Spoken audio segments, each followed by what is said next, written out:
আসসালামু আলাইকুম।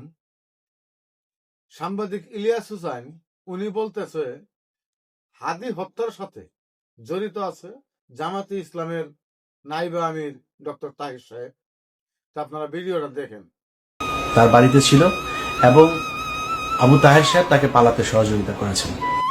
প্রতিবাদ জানিয়েছে আমার একটা বক্তব্য। সে বক্তব্য হচ্ছে, আমি বলেছি জামাতের যে নায়েবে আমির আছেন ওই যে তাহের সাহেব, এই তাহের হচ্ছে রয়্যাল লোক।